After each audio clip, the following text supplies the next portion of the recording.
नमस्कार दोस्तों, आज की हमारी कहानी है मायका एक रिपेयरिंग सेंटर।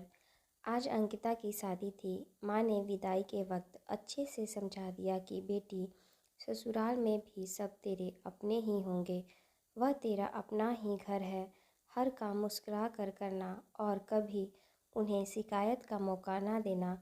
हे भगवान, मतलब वहाँ भी एक और छोटू यानी कि भाई ऐसे ही परेशान करेगा।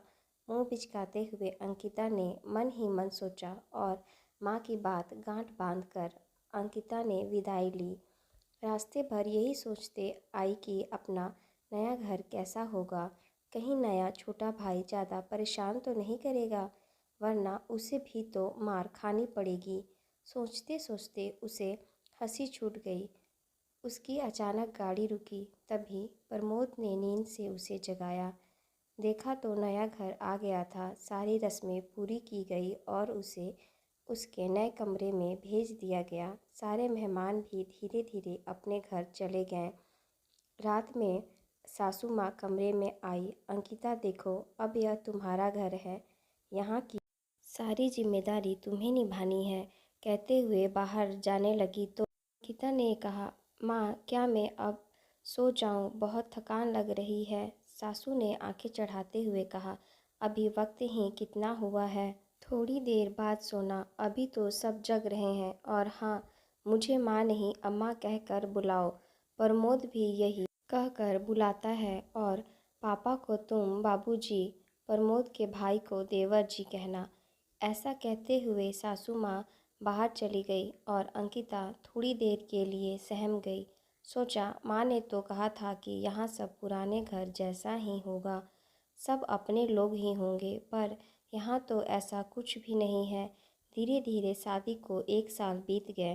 अंकिता ने सारे काम की जिम्मेदारी अपने सर पर ले ली थी और साथ ही यह भी समझ गई थी कि यहाँ के रिश्ते मायके वाले रिश्ते जैसे नहीं हैं। सुबह के सूरज से रात के चाँद निकलने तक उसका वक्त बस काम और सेवा में ही निकल जाता था। मायके में तो माँ ही सारा काम करती थी, पर यहाँ अचानक ही काम की सारी जिम्मेदारी कंधों पर आ जाने से अंकिता कुछ बीमार सी रहने लगी। ऐसे तो जब वह ठीक होती तो खूब उससे सेवा करवाया जाता था, पर जब अंकिता बीमार होती तो उसे उसके मायके भेज दिया जाता था ताकि उसकी देखभाल ससुराल वालों को ना करना पड़े। प्रमोद खुद इस बात को समझता था, पर कुछ कर नहीं पाता था। हमेशा चहकती रहने वाली अंकिता अंदर ही अंदर घुट सी रही थी ससुराल वालों के इस तरह के बर्ताव से। इसी बीच वह गर्भवती भी हुई। जब तक काम करने की हालत में थी, ससुराल वालों ने अपने पास ही रखा। जब 9वां महीना शुरू हुआ तो फिर अम्मा ने कहा, प्रमोद, बहू को मायके छोड़ आओ, वहाँ रहेगी तो उसकी देखभाल ठीक से हो जाएगी। अंकिता वहीं खड़ी सब सुन रही थी। उसका मन निराश हो गया और इस बार बोले बिना नहीं रह पाई। उसने कहा, क्यों अम्मा जी, मैं कोई मशीन हूँ और मेरा मायका कोई रिपेयरिंग सेंटर, जो बार बार मेरी तबीयत खराब होने पर आप मुझे मेरे मायके भेज देती हैं रिपेयर होने के लिए, और वहाँ से रिपेयर होकर पूरी तरह ठीक हो जाती हूँ तो यहाँ आकर फिर से आप सबकी सेवा करवाने में कोई कसर नहीं छोड़ते। क्या बस आप सबकी सेवा के लिए मुझे यहाँ लाया गया है? अगर लाया भी गया है तो क्या यह आपकी जिम्मेदारी नहीं है कि जब मैं बीमार हूँ तो आप लोग मेरा ख्याल रखें, जैसे मैं आपका पूरी जिम्मेदारी से ध्यान रखती हूँ?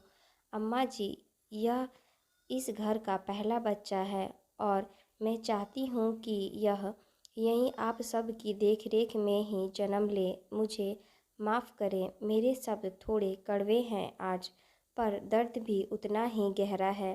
कहते हुए अपने आंसुओं को छिपाते हुए अंकिता अपने कमरे में चली गई। प्रमोद और अम्मा की हक्की बक्की गुम हो गई। कुछ ना बोलने वाली बहू इतना कुछ कैसे बोल गई? पर एक जिम्मेदार पति की तरह प्रमोद ने अम्मा को समझाया और इस बार उसे मायके ना भेजने का फैसला किया और अम्मा के साथ मिलकर अंकिता की देखभाल की। और कुछ महीने बाद पूरा परिवार मिलकर अंकिता को साथ लेकर उसके मायके गए। इस बार उसे छोड़ने के लिए नहीं, बल्कि उसके मायके वालों को पूजा के लिए आमंत्रित करने।